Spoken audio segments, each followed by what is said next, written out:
Demerara Harbour Bridge starts electronic toll collection. Rice Producers Association says consumers are getting exploited. Government approves fourth Exxon project. And Minister Anthony considers a second booster shot for certain Guyanese.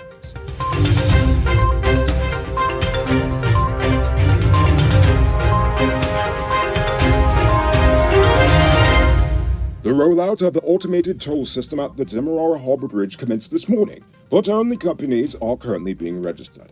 After the corporation wraps up the registration of companies, it will inform the general public via its website and social media platforms of when they will start registering individuals. So, yeah, we're finally getting an easy pass in Guyana.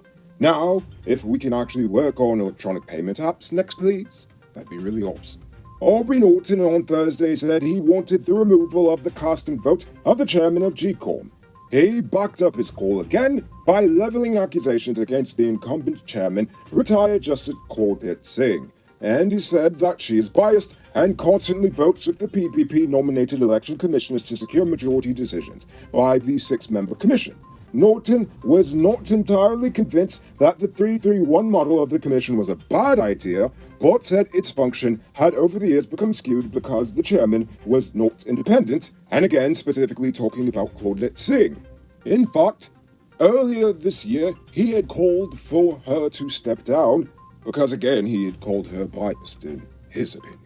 Ramlagan Singh, a representative from the Rice Producers Association in Bevis, has called on the government to ensure that the Factory Act is implemented as soon as possible. Singh believes that if the proper regulations are in place, consumers will be able to purchase rice at much lower costs. He says that local rice millers are exploiting consumers, citing that a 10-kilo bag of rice has increased from $1,200 to $2,000 per bag. Singh pointed out that according to the Factory Act, the manufacturer should have the retail price for the item printed on the container.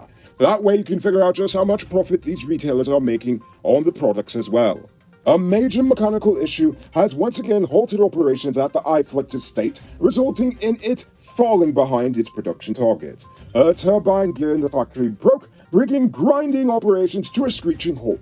Thus, overall production at the estate has stopped because of the mechanical failure of the number one mill turbine's gearbox. According to one source, the gear has to be replaced, but the problem is that it was manufactured decades ago, and the manufacturer has gone out of business. So, sourcing the part will be a challenge, with no date given yet as to the resumption of the use of the machine. So yes, please tell me more about how beneficial the sugar industry is for the nation. Honestly, they're just better off just letting the people go and giving them direct welfare at this point, because it's honestly costing us more to keep the operation going than to just give the money directly to the people. And they've already made it shown that they have no problem with giving money. I'm sorry, that's a topic for the stupid news. I'll save that for another time. Now it's time to tell you about Best Buy's car of the day. Currently on sale, this is 2014 RDQ3. It comes with Bluetooth, mug rims, new tires, TV, CD, stereo, fog lamps, electronic parking brake, park camera, and much, much more. Buy cash for $5.6 million, or pay down as low as $1,120,000 down, with around $108,000 monthly for 5 years, and it is yours. Call or WhatsApp 662-0844 for more info, or visit the showrooms at 171 Peter Street, Queenstown, or Lot 2 Lamar Street, and tell them Rico sent you for this sweet deal. On Tuesday, a 21-year-old man was released on time served after he pleaded guilty to murder in 2016. Though now an adult, because he was charged as a juvenile in accordance with the Juvenile Justice Act, the young man's identity continues to be protected. He was 16 years old on the evening of November 23, 2016. The court says the boy had gotten into a heated argument with a farmer in Barima, Northwest District, named Junior Moses. The teen had then stabbed Moses once with a knife at Ella Landing in Barima. Even though he's been released, I hope the government gives this troubled youth some guidance before he ends up becoming just another career criminal. A homeless man was arrested yesterday in connection with the fatal stabbing of former Guyanese tennis coach Eson Ben, who died on the sidewalk just blocks away from Times Square in New York.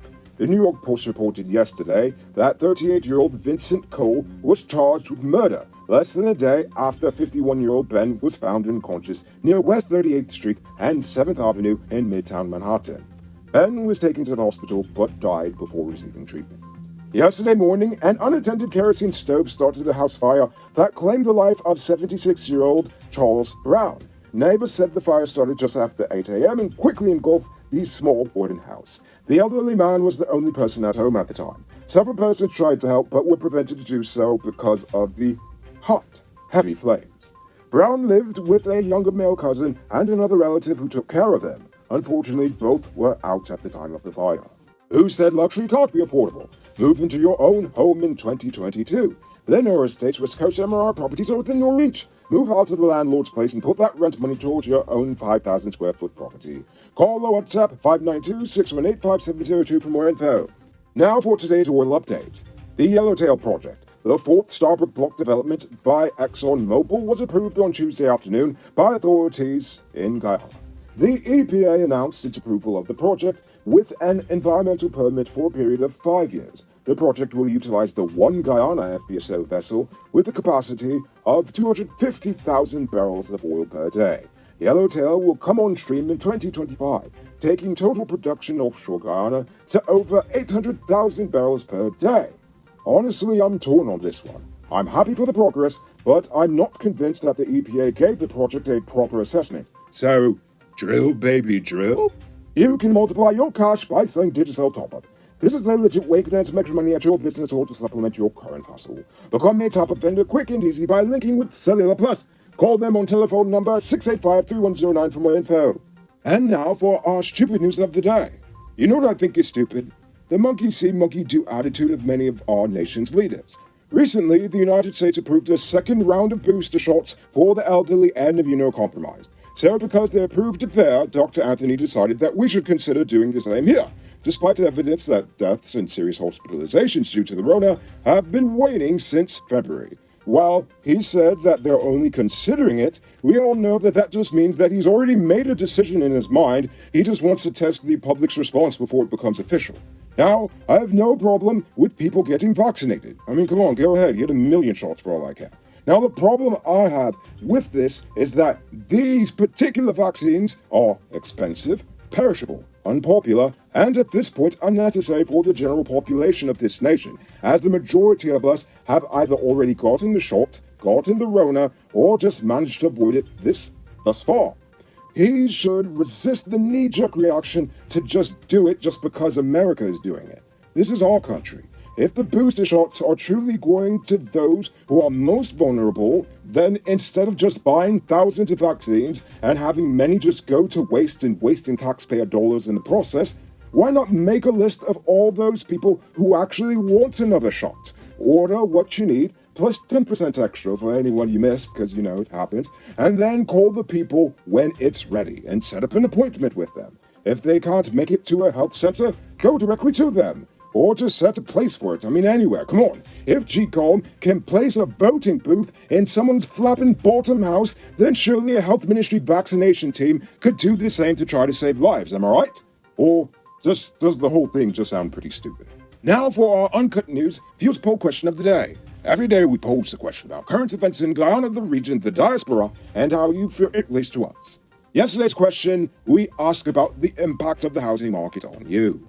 Mr. Sam says, the average Guyanese cannot afford these downright ridiculous prices. Land properties in Guyana is being sold at by unscrupulous real estate agents and property owners. Imagine purchasing a property for $2 million and reselling at $10 million because in your mind the area is now developed and the land is worth $10 million. I recently saw a land price shoot up by $1.5 million, and all that changed was the real estate agent.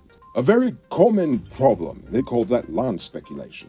Dane Charles says, I applied for a house lot in 2012 and went back in 2017 and was told that there was nothing there for me. I replied in 2017 and I'm still waiting. I think they take long to give us land to build our home, and other people are coming into the country and not even a year and they already have a supermarket. I am Bantu says, not everyone can afford to buy a house, so why doesn't the government build apartment complexes across the country and rent them at subsidized cost to the people? As the economy grows more and more, the job market expands, people will be able to purchase a home in time. Most developed countries built housing complexes to solve the housing crisis. Yes, and we can do the same here, but everyone wants a land for some reason, but you can't cluster all in a 10 by 10 square and expect that everyone will get a piece of land. You have to build up. Epic Genesis says, the cost of rent in Ghana isn't consistent with the average salaries paid in the public and private sector, and the people are suffering in silence because of this. Paying rent in Ghana is oppression, and it makes it hard for persons to build a life. You are absolutely correct. And finally, La Zena for the Norda says that Even if there are houses, with the cost of living, people might not even be able to afford to get one, because to pay a loan and then to eat, plus children, wow. Wow indeed, listener. Wow indeed. Now for tonight's question, I want to know, do you feel that the government has done enough to try to bring down the cost of inflation for the average Guyanese, or is there still more that they can do? I want you to think about that question and tell us in the comments below. If your response is good enough, we just might feature it in our next episode. Anyway, that's all the time we have for tonight, and check us out on Monday for another. Until then, I'm Rico Bullford saying, have a great weekend. And as always, don't drink and drive. We'll end up on Monday's episode the hard way. Ha-ha! Good night, folks.